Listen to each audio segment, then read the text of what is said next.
अस्सलाम वालेकुम students, welcome back to the chemistry. हम लोगों ने कल डिस्कस किए थे method of preparation of alkanes, how alkanes are prepared. Alkanes की प्रिपरेशन के मेथड, रिएक्शंस, कंडीशन, कौन सा रिएक्टेंट क्या प्रोडक्ट बनाएगा, किस प्रोडक्ट के लिए क्या रिएक्टेंट हमें रिक्वायर्ड होगा। हम डिस्कस करते हैं फिजिकल प्रॉपर्टीज़ ऑफ अल्केन्स को, क्योंकि फिजिकल प्रॉपर्टीज़ ऑफ अल्केन्स या तमाम फंक्शनल ग्रुप की फिजिकल प्रॉपर्टीज़ बहुत इंपॉर्टेंट है। रिएक्टिविटी, टाइप ऑफ रिएक्शन बहुत इंपॉर्टेंट है कि कोई भी फंक्शनल ग्रुप कैसे रिएक्शंस देगा, किस किस्म के रिएक्शंस होंगे। तो हम फिजिकल प्रॉपर्टीज़ ऑफ अल्केन्स से बात करते हैं। सबसे पहले अल्केन्स, ऑल अल्केन्स, जितने भी अल्केन होंगे हमारे पास जिसमें सिर्फ carbon to carbon single bond हो, ऑल अल्केन्स आर कलरलेस। ठीक है, कोई भी alkane carbon to carbon single bond containing compound coloured नहीं होगा। All alkanes are colourless and odourless. इनकी कोई स्मेल नहीं होगी, नो स्मेल, और हम कह सकते हैं ऑर्डरलेस। ठीक है, कलरलेस होंगे, ऑर्डरलेस होंगे, चाहे वो एक कार्बन का अल्केन है, चाहे वो 100 कार्बन का अल्केन है या 1000 कार्बन की अल्केन है। तो अल्केन की सबसे पहली physical property, alkanes are colourless, alkanes are odourless. अब अगर हम बात करते हैं फिजिकल स्टेट की, तो from carbon number 1 to carbon 4 हम कहेंगे first four members of alkane homologous series are gases. पहले 4 मेंबर गैस होंगे, methane, ethane, propane and butane. ठीक है, methane, ethane, propane and butane, ये गैस है, इनकी फिजिकल स्टेट गैस है। इसका मतलब है very low melting and boiling point, इनका मेल्टिंग बॉइलिंग पॉइंट बहुत लो है। उसके बाद कार्बन नंबर 5 से, फ्रॉम C5 टू C17, ये बनते हैं next 13 members. Next 13 members are liquids. अब ये तमाम क्या है, first 4 member are colourless odourless gases, next 13 members are colourless odourless liquids. इसका मतलब है इनका बॉइलिंग मेल्टिंग पॉइंट इनसे ज़्यादा है फर्स्ट 4 से। तो C5 टू C17, इसे हम कहेंगे फ्रॉम पेंटेन टू हेप्टाडेकेन। ठीक है, कार्बन 5 टू कार्बन 17, और ये 13 मेंबर जो हैं इनकी फिजिकल स्टेट क्या है, लिक्विड है। इसके बाद हमारे पास आ जाएंगे C18 and higher members of alkane series. C18 and higher members are solids. अब कैसे सॉलिड हैं, they are waxy solids, waxy solids. और वैक्सी सॉलिड्स का मतलब है सॉफ्ट सॉलिड्स। इनकी फिजिकल स्टेट क्या है, सॉलिड है, but they are soft solid. ये सारे क्या हैं, वैक्स लाइक सॉलिड हैं, वैक्सी सॉलिड हैं या सॉफ्ट सॉलिड हैं। और ये तमाम भी क्या है, कलरलेस एंड ऑर्डरलेस। तो सबसे पहले हमारे पास क्या आ गई, हमें मालूम होना चाहिए किस कार्बन से किस कार्बन तक इनकी फिजिकल स्टेट अल्केन्स की क्या होती है। तो alkane from carbon 1 to 4 gas, 5 to 17 13 members are liquid, and carbon 18 to onward are wax like solids. ठीक है, अब अगर हम इस बेस पे बात करें इनके मेल्टिंग और बॉइलिंग पॉइंट की, ठीक है, तो हमें यहाँ पे नज़र आ रहा है melting point and boiling point increases with increase in number of carbon. Gases का मेल्टिंग पॉइंट, बॉइलिंग पॉइंट बहुत लो होता है, लिक्विड का उनसे हाई होगा, सॉलिड के मेल्टिंग पॉइंट इससे भी ज़्यादा हाई होंगे। ठीक है, इसका मतलब है यहाँ पे मेल्टिंग और बॉइलिंग पॉइंट, पहली चीज़ melting and boiling point increases with increase in carbon atoms कह लें या with increase in molecular mass कह लें, क्योंकि जैसे जैसे कार्बन एटम बढ़ते जाएंगे मैस ऑफ अल्केन बढ़ता जाएगा। ठीक है, अब इसके अलावा क्या इफेक्ट आएगा, जैसे जैसे नंबर ऑफ कार्बन बढ़ते जाएंगे, carbon is a non polar part. Carbon कैसा पार्ट है, नॉन पोलर है ये। तो जैसे जैसे non polar hydrophobic part increase होगा, सॉल्युबिलिटी डिक्रीजेस। तो दूसरी चीज क्या है, solubility of alkane decreases, solubility decrease होती जाएगी with increase in carbon atoms कह लें अगेन या मोलर मैस। जैसे जैसे अल्केन का मैस बढ़ेगा उसकी सॉल्युबिलिटी कम होती जाएगी। Lower alkanes are soluble in non polar solvent, higher alkanes की सॉल्युबिलिटी उससे कम होगी, लेस सॉल्युबल होंगे, और जब बहुत ज़्यादा मैस हो जाएगा तो they become non insoluble, solubility ख़त्म हो जाएगी। अब जैसे जैसे नंबर ऑफ कार्बन बढ़ते जाएंगे, molar mass increases and density is directly proportional to mass. इसका मतलब है हम यहाँ ये भी कहेंगे कि density of alkane increases,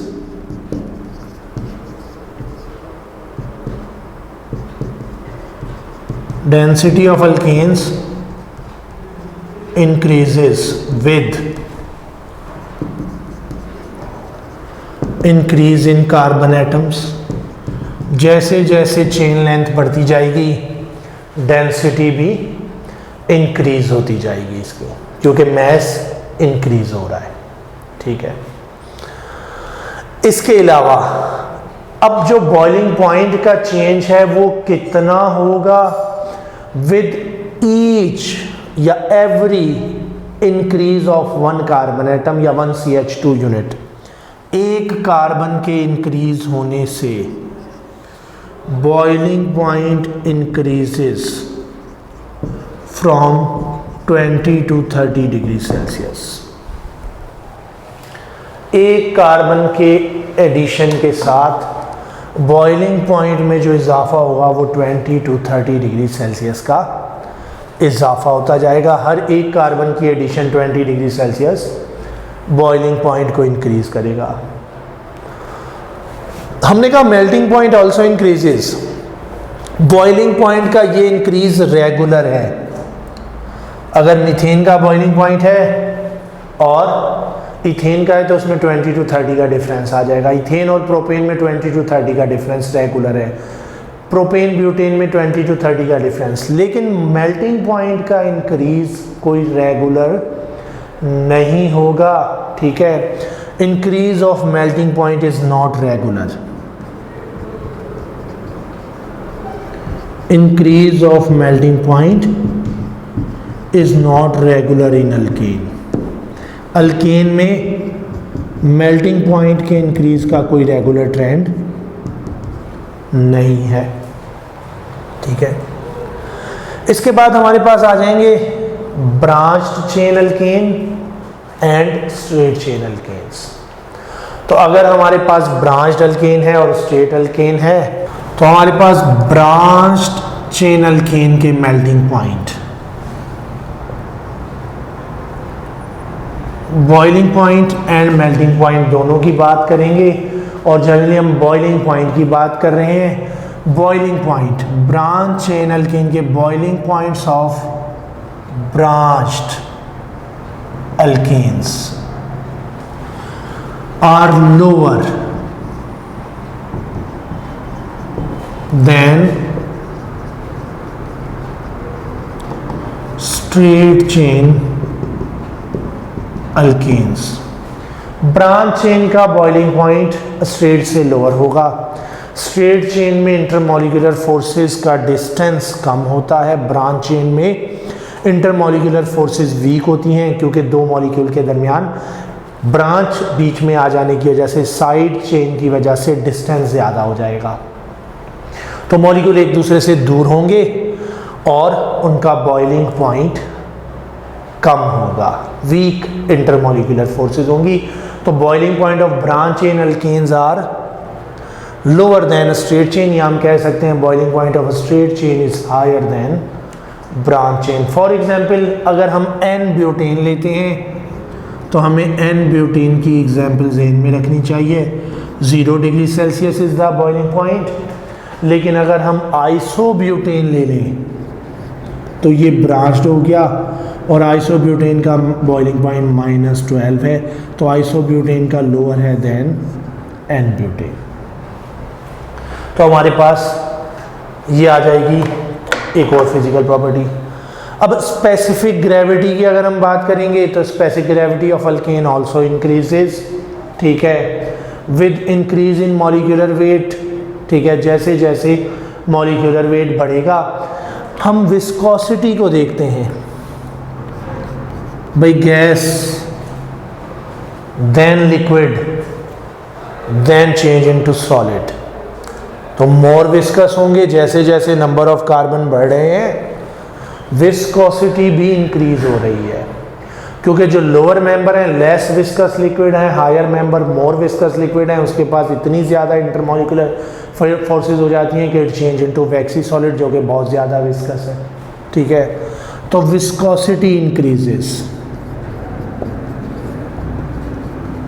also increases with increase in molar mass या कार्बन चेन, जैसे जैसे कार्बन चेन की चेन लेंथ इंक्रीज होती जाएगी विस्कोसिटी ऑफ अल्केन भी क्या होती जाएगी, इंक्रीज होती जाएगी। तो ये है हमारे पास कुछ फिजिकल प्रॉपर्टीज़ जो कि हमें मालूम होनी चाहिए। हमारे पास फिजिकल प्रॉपर्टीज़ में से MCQs आ सकता है कि भाई which property increases with increase in carbon chain, या which property is not affected by increase in carbon chain, which property has general trend with every one addition of one carbon या one CH2 unit in alkane, melting boiling point increases by dash units 20 to 30, 30 to 40, 10 to 20। तो हमें मालूम होना चाहिए हर एक carbon की addition boiling point में 20 to 30 degree Celsius का इजाफा करेगी, डेंसिटी भी इंक्रीज होगी, विस्कोसिटी भी इंक्रीज होगी, सॉल्युबिलिटी डिक्रीज होगी, ठीक है, मेल्टिंग पॉइंट भी इंक्रीज होगा, बॉइलिंग पॉइंट भी इंक्रीज होगा। सिर्फ सॉल्युबिलिटी एक ऐसी प्रॉपर्टी होगी जो कि डिक्रीज हो रही होगी विद इंक्रीज इन कार्बन।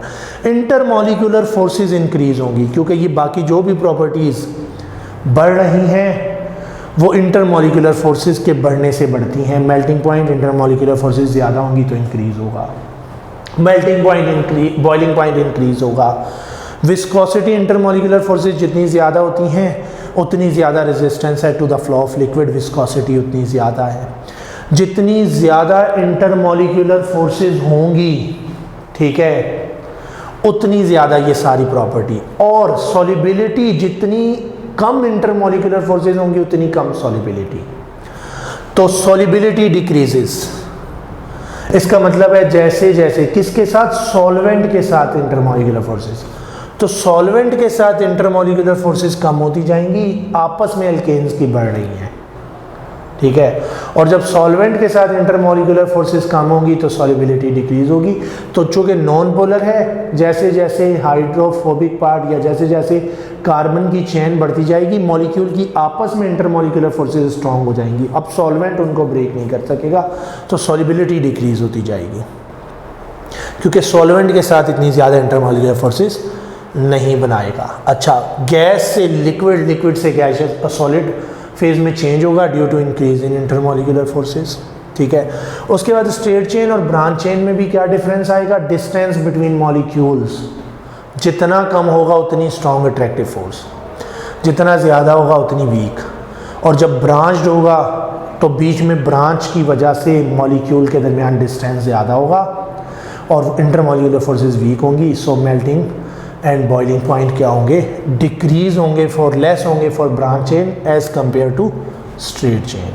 ठीक है, तो ये है हमारे पास फिजिकल प्रॉपर्टीज ऑफ अल्केन्स की फिजिकल प्रॉपर्टीज। स्टूडेंट्स, अभी हमने बात की अबाउट फिजिकल प्रॉपर्टीज और हमने कहा फिजिकल प्रॉपर्टीज का ट्रेंड क्या है, जनरल ट्रेंड है, हर प्रॉपर्टी तकरीबन इंक्रीज हो रही है with increase in carbon atom except for solubility decreases.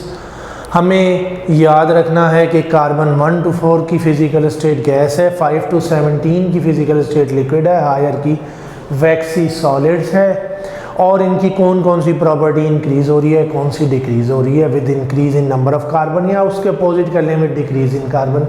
ठीक है, उसके बाद हम बात करते हैं अगर रिएक्टिविटी की, तो रिएक्टिविटी बहुत सिंपल सादी सी है और आपको मालूम है alkanes are least reactive class. हम कहेंगे least reactive class of organic molecules या ऑर्गेनिक कंपाउंड्स। ऑर्गेनिक कंपाउंड्स में अगर कहा जाए सबसे कम रिएक्टिव कौन सी चीज़ है तो वो अल्केन्स है। सबसे कम रिएक्टिविटी अल्केन्स की, बाकी तमाम फंक्शनल ग्रुप की रिएक्टिविटी अल्केन से ज़्यादा है। तो अगर least reactive organic molecule choose करना होगा तो आप हमेशा अल्केन को चूज़ करेंगे अगर अल्केन मौजूद है।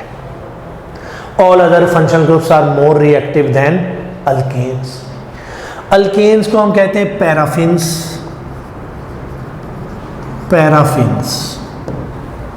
ठीक है, और पैराफिन लैटिन वर्ड है from parum. Parum means little, affinis affinity. Paraffin little affinity, किस चीज़ की little affinity? Little affinity towards chemical reactions.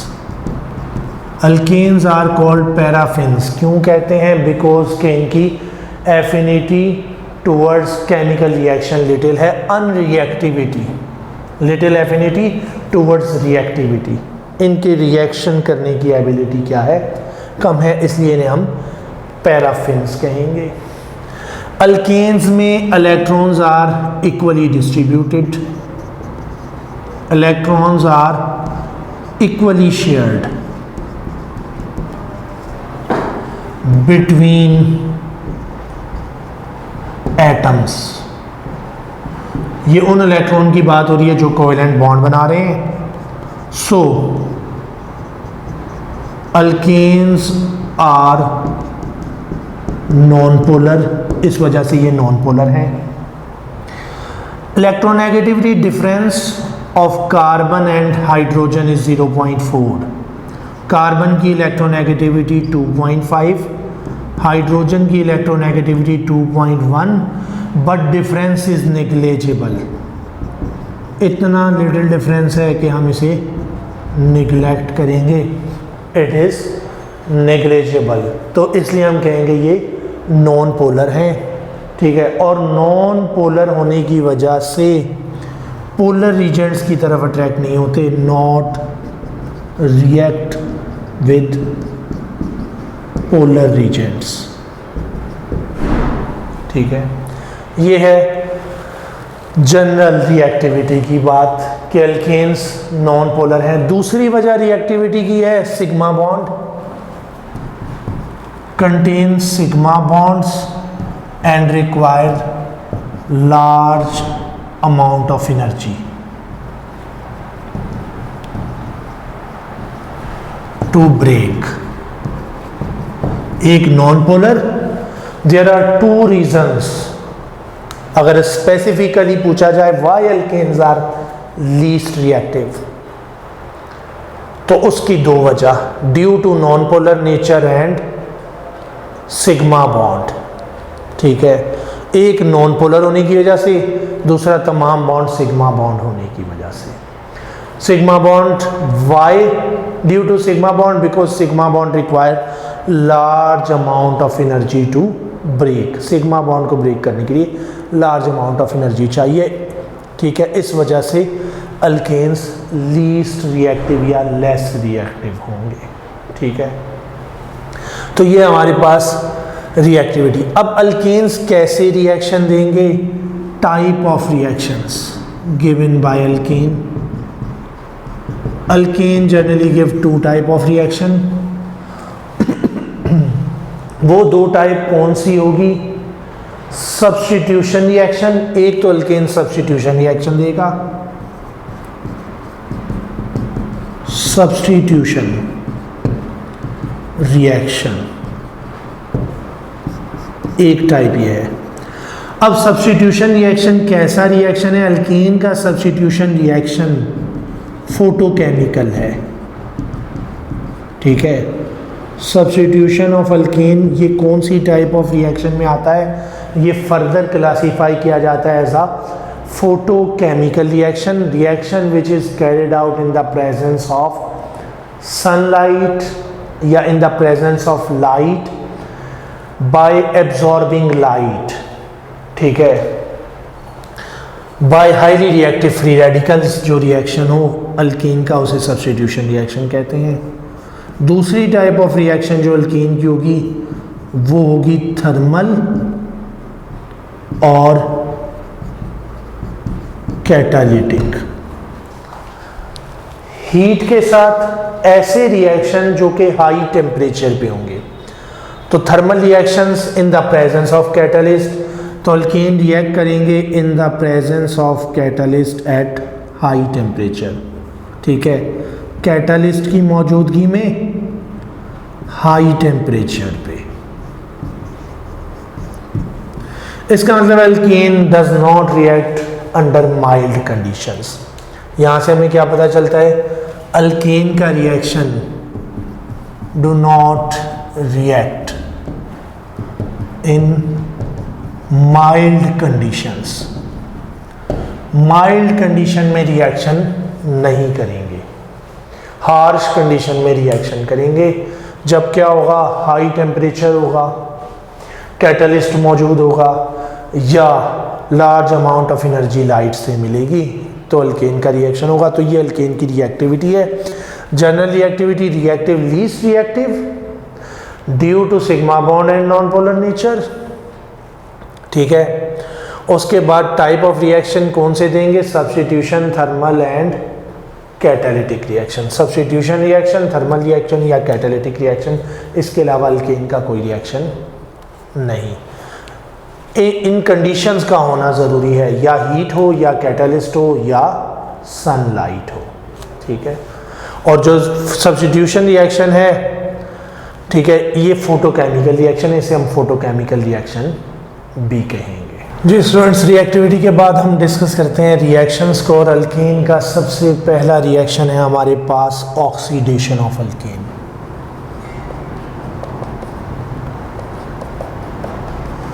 Oxidation, और ऑक्सीडेशन में हम मीथेन की ऑक्सीडेशन की बात करते हैं। वैसे किसी भी अल्केन की ऑक्सीडेशन करें हमारे पास सेम होगा। तो ऑक्सीडेशन रिएक्शन अगर हम करवाएंगे मीथेन का या अल्केन का, तो oxidation give different products under different condition, ठीक है। ऑक्सीडेशन की क्या होगी, oxidation give different products in different conditions. Condition change करते जाएं, प्रोडक्ट चेंज होगा। फॉर एग्जांपल, अगर हम ऑक्सीडेशन कराते हैं इन एक्सेस ऑफ ऑक्सीजन, O2 की एक्सेस में, इट इज कॉल्ड कंबस्शन। इसे हम कंबस्शन कहेंगे। कंबस्शन एक ऑक्सीडेशन रिएक्शन है। It is also called complete combustion. इसे हम कंप्लीट कंबस्शन भी कहेंगे।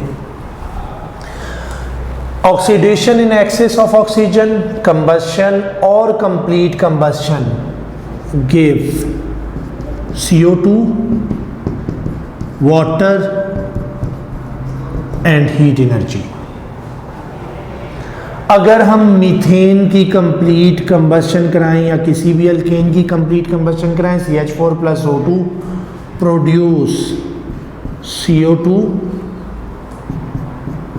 वाटर प्लस, अगर मीथेन है तो it give 891 kilojoule of energy, 891 kilojoule per mole, और इसे हम कहेंगे heat of combustion of methane. ये क्या है? Heat of combustion of methane है। तो heat of combustion of methane की वैल्यू कितनी है? 891 किलो जूल हो गई हमारे पास, हमें ये भी याद रहनी चाहिए। बैलेंस इक्वेशन है, यहाँ पे कर दें 2H2O, ये बैलेंस इक्वेशन है। तो 1 मोल किसी भी चीज़ का जितनी हीट प्रोड्यूस करे एक्सेस ऑफ ऑक्सीजन के साथ बर्न होने पे, उसे हम हीट ऑफ कंबस्शन कहते हैं। तो heat of combustion of methane भी हो गई। इस रिएक्शन को हम बर्निंग भी कहेंगे। Combustion is burning with oxygen, excess of oxygen के साथ हमारे पास ये प्रोडक्ट। अब अगर हम ऑक्सीडेशन करते हैं in limited supply of oxygen, limited supply of oxygen कर दें, ठीक है, less amount of oxygen, it is called incomplete combustion, इसे इनकम्प्लीट कंबस्शन कहेंगे, ठीक है। और it is also called incomplete oxidation, इसे इनकम्प्लीट ऑक्सीडेशन भी कहेंगे, क्योंकि ये कंबस्शन कंप्लीट ऑक्सीडेशन है, ठीक है। कंबस्शन, कंप्लीट कंबस्शन और कंप्लीट ऑक्सीडेशन,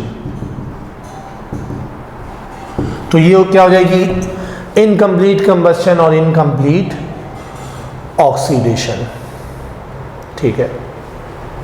अब इनकम्प्लीट ऑक्सीडेशन या इनकम्प्लीट कंबस्शन का प्रोडक्ट क्या होगा? जब भी हम किसी अल्केन को बर्न करेंगे विद एक्सेस ऑफ ऑक्सीजन, तो हमारे पास CO2, if supply of oxygen is limited, अगर लिमिटेड सप्लाई ऑफ ऑक्सीजन होगी तो इट प्रोड्यूस कार्बन मोनोऑक्साइड, बनने वाला प्रोडक्ट कार्बन मोनोऑक्साइड होगा, plus elemental carbon, carbon suit बनेगा और वाटर प्रोड्यूस होगा, ठीक है। तो इनकम्प्लीट कंबस्शन का प्रोडक्ट क्या हो जाएगा? Carbon monoxide, elemental carbon plus carbon salt. अब इस इक्वेशन को बैलेंस कर लें, ठीक है। हमारे पास मौजूद हैं 2 कार्बन, अगर यहाँ 2C तो 4 × 2 8, यहाँ पे हम कर दें 4H2O और यहाँ हो जाएगा 5/2 O2, ठीक है। तो हम इस इक्वेशन को बैलेंस कर लेंगे। हम यहाँ कर देते हैं 2CH4, 4 × 2 8 हाइड्रोजन, ये हो जाएगा 8H2O, 4H2O, 4 × 2 8, उसके बाद 4 ऑक्सीजन प्लस 1 5 ऑक्सीजन, तो यहाँ कर दें 5/2, 5/2 हो जाएगा हमारे पास, ठीक है। दूसरा तरीका है कि यहाँ कार्बन की तादाद बढ़ा के 3 कर दें, अगर यहाँ 3 कर दें, यहाँ पे हो जाएगा 2CO, ठीक है। उसके बाद हम बाकी बैलेंस कर लेंगे, ठीक है। अब ये हो गई हमारे पास इनकम्प्लीट ऑक्सीडेशन। जब भी हम ऑक्सीडेशन या कंबस्शन रिएक्शन ऑफ अल्केन को बैलेंस करेंगे, सबसे पहले कार्बन, देन हाइड्रोजन और सबसे आखिर में हम ऑक्सीजन को बैलेंस करेंगे। बैलेंस करने का तरीका आपको मैं पहले बता चुका हूँ कि कार्बन को बैलेंस करें, देन हाइड्रोजन को बैलेंस करें, फाइनली ऑक्सीजन को बैलेंस करें। हमेशा आपके पास आसानी से बैलेंस इक्वेशन आएगी, ठीक है। अब तीसरा ऑक्सीडेशन रिएक्शन, अगर हम कंडीशन चेंज करते हैं और हम कॉपर मेटल कैटलिस्ट यूज़ करें at high temperature and high pressure. तीसरा है हमारे पास oxidation in presence of catalyst. अगर हम कंडीशन चेंज करते हैं, एक में हमने एक्सेस ऑफ ऑक्सीजन लिया, दूसरे में हमने लिमिटेड सप्लाई ऑफ ऑक्सीजन किया, और तीसरे में हम क्या करते हैं, metal catalyst with high temperature and high pressure. In presence of catalyst हम कॉपर मेटल लेते हैं, high temperature of 400 degree Celsius and high pressure of 200 atm। इसे हम कहते हैं catalytic oxidation. Excess of oxygen में कंप्लीट ऑक्सीडेशन और complete combustion और simply combustion reaction. Limited supply of oxygen, incomplete combustion और incomplete oxidation, it is called catalytic oxidation. ये हो जाएगा हमारे पास कैटालिटिक ऑक्सीडेशन। अब जब हम अल्केन की कैटालिटिक ऑक्सीडेशन करेंगे, ठीक है, इन presence of copper metal, 200 atm pressure, 400 degree Celsius temperature, तो ये ऑक्सीडाइज होगा अल्कोहल में।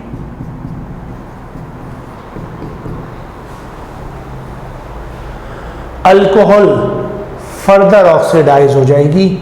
सेम कंडीशन में अल्कोहल फर्दर ऑक्सीडाइज होगी and alcohol oxidise to give aldehyde.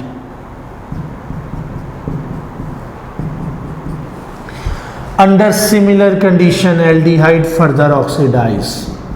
अब ये सीक्वेंस मैं आपके साथ पहले शेयर कर चुका हूँ ऑर्गेनिक में कि जब भी हम ऑक्सीडेशन करेंगे तो ये सीक्वेंस होगा अल्केन की ऑक्सीडेशन का।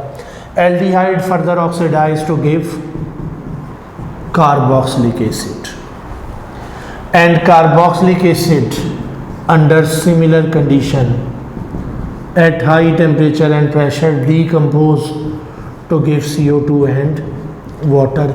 यहाँ से बनाएगा वाटर प्लस कार्बन डाइऑक्साइड।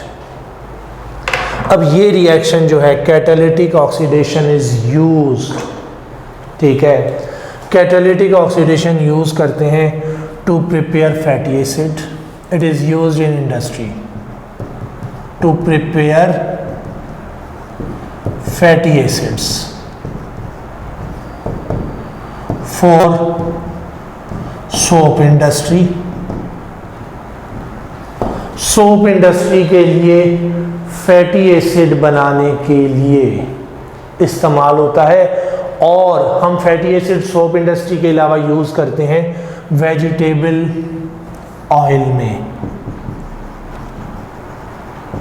तो ये वेजिटेबल ऑयल या वेजिटेबल घी, वेजिटेबल ऑयल इंडस्ट्री के लिए फैटी एसिड बनाने के लिए इस्तेमाल होगा। वेजिटेबल ऑयल और घी इंडस्ट्री के लिए यूज़ होता है टू प्रिपेयर फैटी एसिड्स, ठीक है। इस रिएक्शन को यूज़ किया जाता है और इससे बनाए जाते हैं डिफरेंट फैटी एसिड, क्योंकि हमें मालूम है अल्केन को ऑक्सीडाइज करें alcohol, then aldehyde, then carboxylic acid. अब कार्बोक्सिलिक एसिड को अगर फर्दर हम इन कंडीशंस में रखेंगे तो it convert into CO2 and water.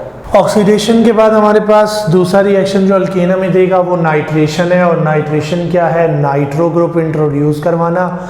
अगर हम हाइड्रोजन ऑफ अल्केन को रिप्लेस करें with nitro group, hydrogen of alkane replaced by nitro group, इसे हम नाइट्रेशन कहेंगे।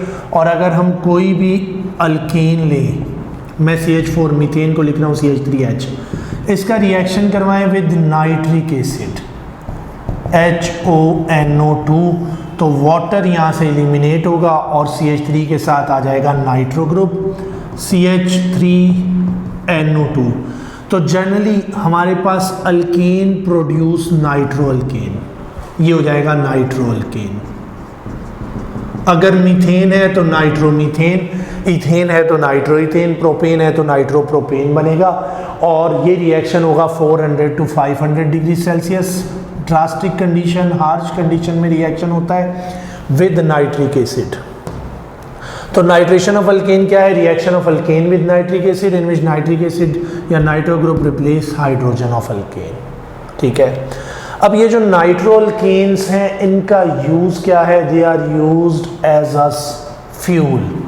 नाइट्रो अल्केन का एक यूज है फ्यूल, ठीक है। दूसरा यूज है nitro alkanes are used as a solvent in organic synthesis.